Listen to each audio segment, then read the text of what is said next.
مجلس تھوڑی سی دل گرفتگی کے ساتھ میں ان شہداء کے نام کرنا چاہتا ہوں جو اس سال زیارتوں پہ تمام افراد یہاں بیٹھے ہیں. جاوید زیدی بھیا، علی مہندی، حیدر کاظمی، اور دوسری اہم بات کہ آج اس شہید کی بھی برسی ہے جس دنیا محسن نقوی کے نام سے جانتی ہے، اور جو اس سلسلے کا ہمارے دور میں وہ پہلا شہید ہے جو صرف اس جرم پہ مارا گیا کہ اس نے محبت علی پر کبھی سودا نہیں کیا. ماؤں سے دودھ ہی میں پیا یا علی مدد، ہم نے تو بچپنے سے سنا یا علی. محسن میری لحد میں وہ منظر عجیب تھا جب میں نے خود علی سے کہا یا علی. یوں تو زندگی کا اختتام کسی بھی انجام، تھوڑی سی آج مسائل زیادہ آپ کو زحمت دینی ہے. حادثے میں روز بہت سی جانیں چلی جاتی اور کوئی گارنٹی کسی کی نہیں. دنیا سے جانے والا کسی بھی طریقے سے جا سکتا ہے، کوئی خدا نخواستہ بیماری میں لاحق، لیکن مرنے میں اور شہید ہونے میں فرق. مرنے والے کی یاد بس اسی عرصے تک رہتی ہے جب تک مرنے کا عمل، اس کی تدفین اور سوئم وغیرہ. جبکہ شہید اول تو مرتا نہیں، اور اس کی سب سے بڑی دلیل یہ ہے کہ جب کبھی کربلا کا تذکرہ ہوتا ہے اس شہید کا تذکرہ ہوتا ہے. لیکن ان تمام لوگوں میں جو منفرد شے ہے وہ کسی عزادار کا رخصت ہونا. اب عزادار، اس کی تعریف اگر مختصر کی جائے، مجھے جاوید بھیا کا تذکرہ کرنا ہے، جی تو چاہتا ہے، لیکن مجلس کے آداب ایسے پہنچ گئے آپ لوگ کہ جو صرف پہچانا ہی اسی حوالے سے جانتا کہ وہ عزاداروں کا خادم ہے، عزادار نہیں. جو لوگ ان کے ساتھ بے شک جو ذاتی تعلق ہے وہ بھی جانتے ہیں، اور جو ظاہرین جس کی صرف ایک پہچان ہے. ممکن ہے بہت سے لوگ اس کی باقی رشتہ داری اور لوگوں سے واقف نہ ہو، لیکن جس نے بھی یہ کہا اس نے ایک زبان ہو کے کہا کہ کوئی ایسی جگہ نہیں ہے جہاں عزاداروں کی خدمت کرتا ہوا نظر نہ آئے. کتنا بڑا اعزاز ہے. لوگ اپنا تعارف کرانے کے لیے پیسہ بھی خرچ کرتے ہیں، وقت بھی خرچ کرتے ہیں کہ ہمارا تعارف خود ہو جائے. لیکن عزادار کا خادم وہ مرتبہ ہے جس کو بتانے کی ضرورت نہیں پڑتی. یہ تو میں عزادار کے خادم کی بات کر رہا ہوں نا، لیکن جس کا وہ عزادار ہے بزرگان کو بس مجھے چند باتیں یاد آ گئی اور آپ کی زحمتیں زیادہ طویل نہیں کرتی. میں نے گزارش کی تھی جو کربلا کے ظاہر ہیں اور بہت سی رسمیں دیکھیے، ان میں ایک رسم ہے کہ وہ جو جب جوتوں کو پالش کرتے ہیں تو وہ گزارش کرتے ہیں ان لوگوں سے جو عزادار ہیں، جو حسین کے مہمان ہیں، اور ان سے کہتے ہیں کہ یہ جوتے اتارتے ہیں، ہم کو پالش کر کے اور جوتے پہناتے ہیں. اس کی دلیل کیا بتائیں کہ ہم یہ کام اس لیے کرتے ہیں کہ ہمیں جو کچھ رزق ملتا ہے ان عزادار کے جوتیوں کے صدقے ملتا ہے. آج کی بات نہیں ہے، 67 ہجری سے یہ بات. تو جن کا رزق اس سے وابستہ ہے ان کے خدمت گزار دنیا سے چلے گئے، بظاہر وہ دنیا سے چلے گئے، لیکن کوئی آنکھ ایسی نہیں جو اشک بار نہ، کوئی لمحہ ایسا نہیں. کہاں کہاں یہ لوگ یاد آئے جب فرشادہ بچھے، جب حسین کا تذکرہ ہو، جب مجلس عزا ہو، جب کربلا کا سفر ہو، جب مشہد کا سفر ہو. ان کی یاد میں سوائے ان ہستیوں کے اور کوئی تذکرہ باقی نہیں رہے گا. کیا کہنا ان شخصیات کا کہ جو بطور عزادار کے دنیا سے رخصت. بس مجھے دو باتیں اور. دیکھیے جو بھی منصب ہے، عزاداری ایک منصب، جب کہتے ہیں نا عزادار، عزادار ایک منصب ہے، ایک عہدہ. ہر کوئی عزادار ہو نہیں سکتا، اور عزادار خود بننے سے عزادار نہیں بنتا. عزادار وہ بناتا ہے جس کی عزاداری ہے. یاد رکھیے گا. لاکھ کوئی کہتا پھرے کہ ہم عزادار ہیں، اپنے کہنے سے عزادار نہیں بنتا جب تک شہزادی کا اذن نہ ہو.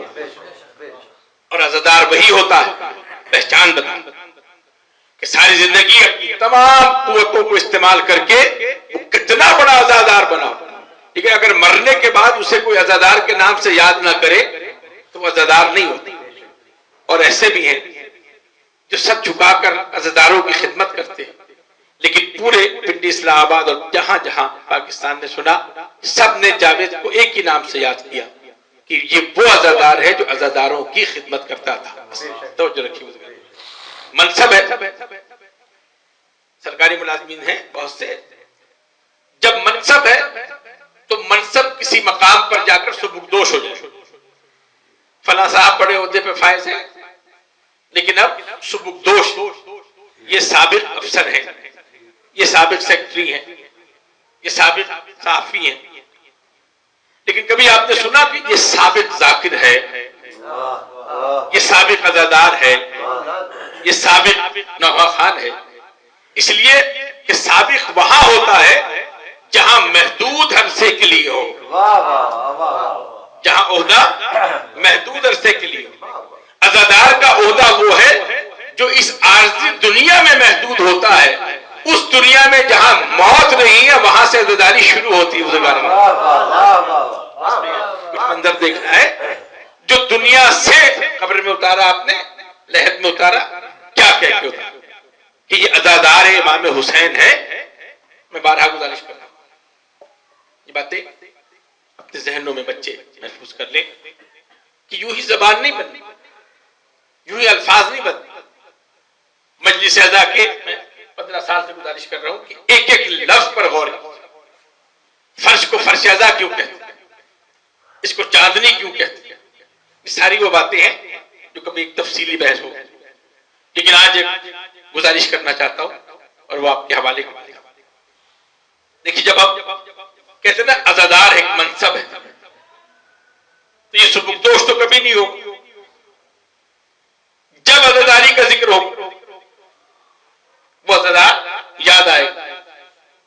لیکن ایک سوال ذہن نہیں آتا ہے اور یہی آخری بات ہے. سوال کیا آتا ہے کہ یہ کس کا عزادار ہے. عزا اردو زبان میں محاورہ ہے. عزا غم کو کہتے ہیں. مجلس عربی میں کہیں بھی اکٹھے ہونے کو مجلس کہتے ہیں. اردو میں جو بھی ذکر کرے اسے ذاکر کہتے ہیں. لیکن یہ کمال ہے حسین کا. جہاں لفظ ذاکر آیا اس سے مراد ذاکر حسین ہے.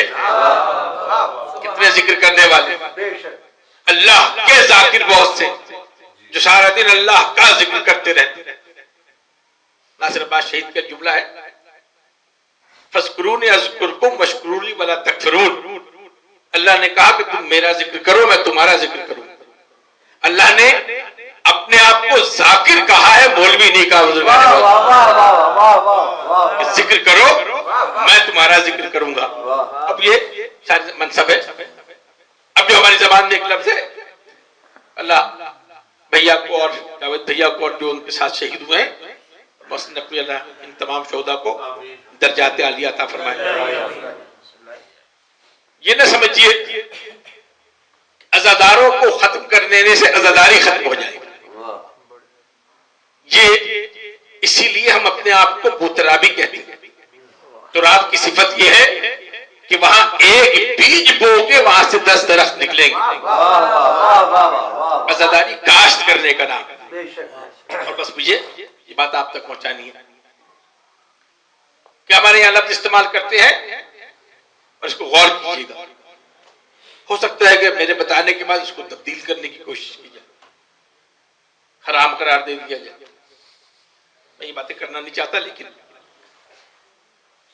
فلاں عزادار کو ہم سپرد خاک کر کے آئے. اچھا اس کے لیے تخصیص نہیں ہے, زبان ہے. لال مسجد میں کوئی مرا اسے بھی سپرد خاک, ہمارا کوئی مرا اسے بھی سپرد خاک, کیونکہ زبان کی مجبوری. یہ سپرد خاک میں پہلے ہی بتا چکا ہوں, لیکن آج گزارش کر دوں تاکہ بار بار ذہن میں تازہ ہو. سپرد خاک کا مطلب کیا؟ اخبار میں بھی خبر لگی ہوتی ہے فلاں مرحومین کو شہداء کو سپرد خاک کر دیا, دفنا دیا کیوں نہیں لکھتے جب لفظ موجود؟ اسے مٹی میں ملا دیا کیوں نہیں لکھتے؟ واہ واہ واہ واہ. سپرد خاک کا کیا مطلب؟ مطلب دونوں کا وہی, مٹی میں ملا دیا, دفنا دیا, اسے قبر کے حوالے کر دیا, یہ سب لفظ موجود, لیکن فخر سے بیان کریں گے اسے سپرد خاک کر دیا. خاص لفظ دیکھیں, سپرد اور خاک دو لفظ. عزاداری کا کرشمہ دیکھیں, اس تہذیب سے وابستہ ہو. سپرد کرنا کسے کہتے ہیں؟ سپرد کرنا اسے کہتے ہیں کہ کسی قیمتی چیز کو کسی کے سپرد کرنا. سارے جاننے والے ہیں, ساروں کے ایمان پر یقین ہے, ساروں کی دیانتداری پہ یقین ہے, لیکن میں اپنی انگوٹھی کسی کے سپرد کروں گا تو کوشش کروں گا کہ یہ سب جاننے والوں اس کے سپرد کروں جس سے واپس ملنے کا یقین ہو.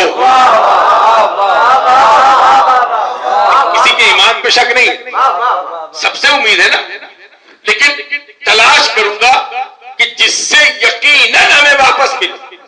اس کو کہتے ہیں سپرد کرنا, جب ایک چھوٹی سی چیز ہم سپرد کرنا چاہتے ہیں. دوسرا لفظ ہے خاک. خاک کا کیا مطلب ہے؟ اہل زبان کے گھر مجلس ہے اس لیے یہ باتیں بیان کر, اور جو زبان سمجھتے بھی. خاک کی کوئی حیثیت نہیں ہے, سارا کرا کرایا خاک میں مل گیا, مٹی میں مل گیا. میرے منہ میں خاک, وہاں خاک اڑ رہی تھی. یہ میری آپ کی یہ چیز کیا ہے؟ یہ خاک ہے. دروازے پہ دستک دی, کسی اردو اسپیکنگ کر کے دروازے پہ دستک دی, دروازے پہ دستک دی, کیا ملا؟ وہاں سے خاک نہیں ملی, یعنی خاک ملی, کچھ نہیں ملی. جس کی کوئی حیثیت نہ اسے خاک کہتے. اب آئیے عزاداری کی تہذیب. سپرد خاک کرنا کیا مطلب؟ سپرد ہم قیمتی چیز کو کر رہے, کر کس کو رہے؟ خاک کو. تو یہ کمبینیشن ہے کیا؟ پتہ لگا اس خاک کے سپرد نہیں کر رہے جو فضول زمینوں پہ اڑتی ہو. یہ زبان ایسی نہیں بنی. ہم اس مٹی کے حوالے نہیں کر رہے. خاک کو عربی میں تراب کہتے ہیں. تو اب کیا لفظ بنا کہ یہ جو جانے والا ہے یہ اتنا قیمتی ہے کہ ہم تراب کے حوالے کر رہے ہیں, یقین ہے واپس ابو تراب سے ملے گا.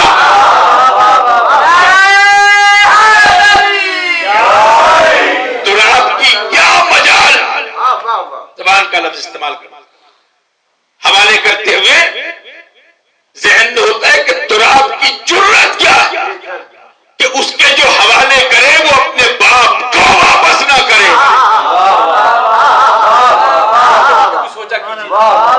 بچوں کو بتایا کیجیے ابو تراب لقب کیوں ہے؟ ایسے ہی علی سو رہے تھے, علی کے جسم پر مٹی پڑی تھی, رسول نے دیکھا کہا یہ ابو تراب.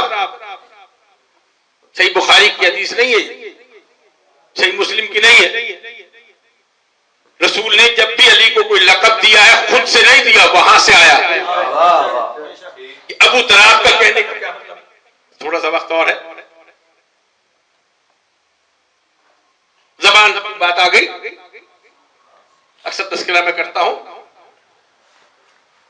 دیکھیے انسان 4 چیزوں سے بنا ہوا ہے.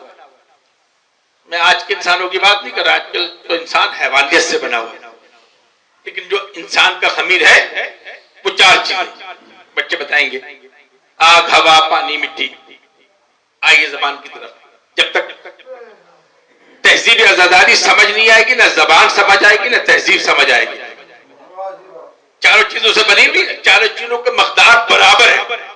کسی سائنسدان سے پوچھے گا کہ 4 کی آمیزش سے انسان کی خلقت ہوئی. اچھا آپ کسی بزرگ سے پوچھئے جب چاروں چیزیں برابر ہیں تو کبھی کسی سے سنا ہے کہ میں ہوائی ہوں، کبھی کسی سے سنا ہے کہ میں آبی ہوں، اور کون ہے جو وہ کہے گا کہ میں آتشی ہوں؟ جس کو دیکھو چاہے بڑا ہو چھوٹا، میں تو خاکی ہوں۔ عاجزی کی مثال دے گا کہ یہ بندہ خاکی ہے، نہ کوئی اپنے آپ کو آگی کہتا ہے، نہ ہوائی کہتا ہے، اور نہ آگ ہوا پانی۔ اپنے آپ کو خاکی کیوں کہتا ہے؟ اس لیے صاحب کی بات یاد آ گئی کہ ٹیسٹ ضروری ہے، ایکسپیرینس ضروری۔ کیوں نہیں کہتا؟ اس لیے کہ ہر کوئی چاہتا ہے کہ اس کی نسل باقی رہے، اس کا نام باقی رہے، اس کا تذکرہ باقی رہے۔ اور ٹیسٹ کرنے کے لیے ایک ایکسپیرینس ہے کہ گندم کے 10 دانے لو، آگ میں پھینکو جل جائیں، پانی میں پھینکو بہ جائیں گے، ہوا میں پھینکو اڑ جائیں گے، لیکن اگر وہی 10 دانے مٹی کے حوالے کر دے تو ہر دانے سے ایک شجر نمودار ہوگا۔ اس لیے ذکر علی سے بچ نہیں سکتے، بس زحمت تمام۔ ہمارا جینا مرنا علی کے لیے، ہم اپنے آپ کو قربان علی پہ کرتے، ہم اپنے مرنے والے کو سپرد خاک کرتے۔ یہی وجہ کہ سپرد خاک کرتے ہوئے تلقین پڑھتے ہوئے یہ نہیں پوچھتے کہ تم نے نماز کتنی پڑھی، تم نے روزے کتنے رکھے، اعمال کا سوال نہیں ہوتا، عقیدے کا سوال ہوتا۔ سوال ذہن میں رکھے گا، بعد میں جا کر ادھر ادھر پر مت پوچھیے گا، یہی پوچھ کے جائیے۔ کیا ضروری ہے کہ یہاں اعمال کیوں نہیں پوچھے جاتے، یہاں عقیدہ کیوں؟ قبر میں جتنی تلقین کے الفاظ ہیں، اور تلقین کے بھی جملے اچھی، شانہ ہلا کے کہتے ہیں، سن اور سمجھ کیا کہنا ہے ایسے عزادار کہ جو بظاہر مردہ ہے لیکن اس کا شانہ ہلا کر کہتے ہیں سن اور سمجھ۔ اور بہت سی چلتی پھرتی لاشیں ایسی ہیں جن سے کوئی پوچھتا بھی نہیں کہ تمہارا عقیدہ کیا، شانہ ہلا کر پوچھتے سن اور سمجھ۔ عقیدے کا سوال ہے، جو اس لیے کہ اعمال کا حساب حشر کے دن، غلط معنی نہ سمجھیے، گھر سے لے کر نہیں آ، جن جن مراجعین الزام کے مقلد ہیں ان کے جا کے نیٹ پر دیکھیے، قبر میں عقیدے کا سوال، اعمال کا سوال حشر میں۔ انٹری ٹیسٹ نہیں کر رہا، انٹری ٹیسٹ پاس کرو گے تو داخل ہوگے نا اس یونیورسٹی میں۔ انٹری ٹیسٹ ہے عقیدہ، اسے پاس کرو گے تو اعمال کا حساب ہوگا۔ اعمال پہ نازل لوگ، اعمال پہ جو نازا ہے وہ جب تک عقیدے کا ٹیسٹ پاس کریں گے نہیں وہاں تک پہنچیں گے نہیں، اور عقیدے کا ٹیسٹ بغیر علی کی محبت کے پاس ہو ہی نہیں سکتا۔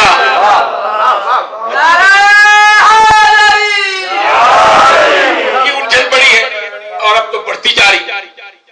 فیس بک کا کمال یہ کہ قبر پر لیزر لگا کر دکھایا گیا، بڑے کمزور دل حضرات نہ دیکھ، پہلے یہ تو بتاؤ قبر کس کی ہے، کسی مومن کی ہو، پھر میں دیکھوں کہ کمزور دل حضرات دیکھتا ہے یا نہیں دیکھتا۔ یہ تو طے ہے نا۔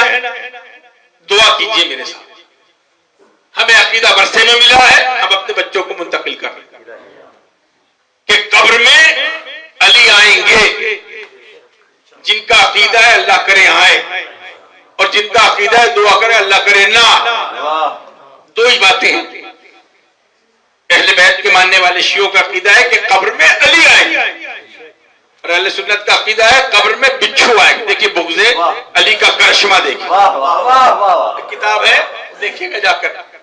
اب تو پتہ نہیں، اب کیا پتا اتحاد بین المسلمین کے چکر میں ہمارے گھروں میں بھی آ گئی ایکسچینج کرنے کے لیے۔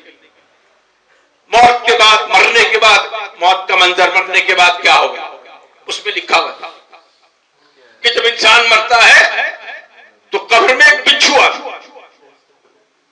اس بچھو کا حلیہ بیان کروں تو آپ بھی رات کو نیند نہیں آئے گی۔ یہاں بیان کیا تھا مرکزی میں اسرار صاحب یہ کراس کر کے F61 جاتے تھے تو میں نے گاڑی موڑی, میں نے کہا آپ کھڑے, کہتے 50 سال سے جا رہا ہوں, آج تقریر سن کے ڈر لگ رہا ہے کہ یہاں سے جاؤں کہ قبر میں وہ بچھو آئے گا, اس بچھو کا جو حیرت بیان کی ہے نیٹ پہ جا کر دیکھیے گا, اس کا ایک ڈنگ شمال کی جانب ہوگا اور ایک ڈنگ جنوب کی جانب. شرم نہیں آتی؟ قبر میں اتنے بڑے بچھو کے آنے کا عقیدہ ہے, مولا کائنات کے آنے کا عقیدہ نہیں ہے. بخش کا کرشمہ دیکھو. اور ہمارا عقیدہ کیا ہے کہ مومن مرتا ہی اسی خوشی میں کہ یہ دیدار علی کی پہلی منزل ہے.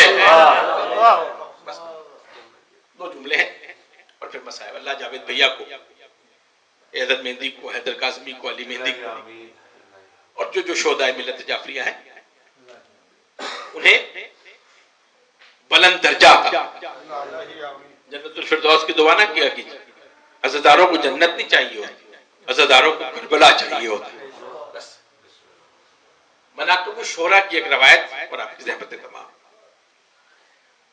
عجیب روایت.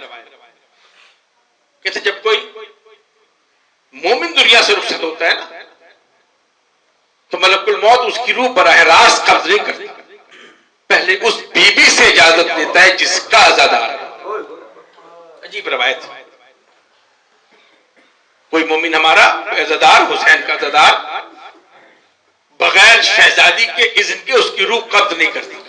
اور عجیب روایت, جب نزا کا عالم آتا ہے تو ایک سرانے کرسی رکھ کر بی بی تشریف فرما ہوتا. مناقب الشہرا کی روایت, بی بی تشریف فرما ہوتا, ملک الموت اجازت مانگتا ہے کہ شہزادی سینے سے اس کی روح قبض کر لے. کہا تو دیکھتا نہیں اس کے سینے پر حسین کے ماتم کے نشان؟ کہ شہزادی اجازت ہے کہ اس کی آنکھوں سے روح قبض کر لے. کہ دیکھتا نہیں اس کی آنکھوں سے حسین کے غم میں آنسو بہتے رہے.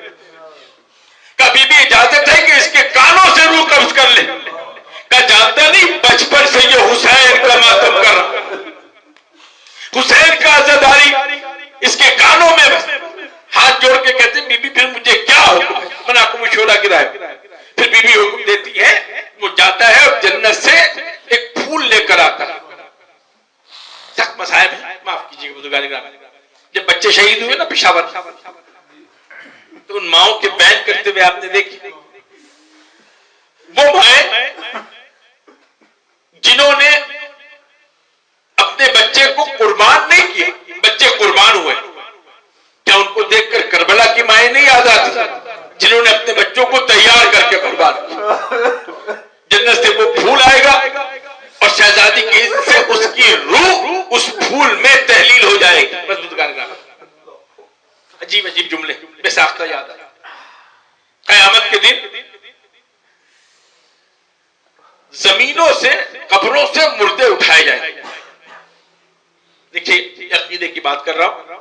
جب کوئی مومن اور عزادار کہیں مرتا اس کو کہیں دفن کرے, پہنچ وہ کربلا جاتا. عجیب روایت پڑھتے ہوئے میرا میں خود کو قابو میں نہیں رکھ سکا, میں آپ کو کیسے سناؤں کہ ہر قبر سے مردہ اٹھایا جائے, لیکن کربلا کی وہ زمین ہے جس سے مردہ نہیں, پوری زمین اٹھائی جائے. عجیب جملہ. علماء کرام نے لکھا کیوں؟ اس لیے کہ جو مریض ہوتا ہے نا اس کو اسٹریچر پہ اٹھایا جاتا. کربلا وہ زمین ہے جہاں جتنا شہید ہے وہ اپنی مکمل حالت میں شہید نہیں ہوا.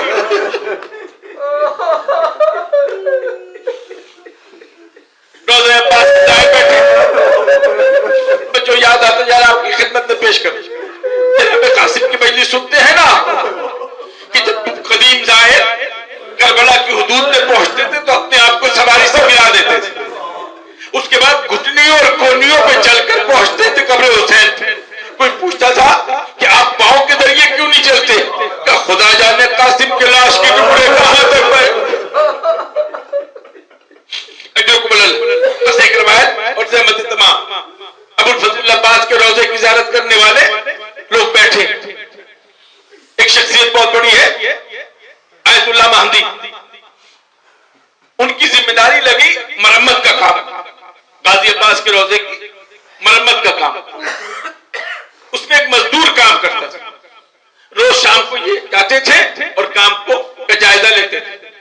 ان کو دیکھ کر خاموش ہو جاتا اور مرمت کا کام تسبیح پہ، یعنی جو زری کے نیچے جو اصل قبر، جب کئی دنوں تک اس کو دیکھتے رہے تو ایک دفعہ اس نے ہمت کر کے کہا بلا مجھ سے آپ سے ایک سوال پوچھ رہا ہوں۔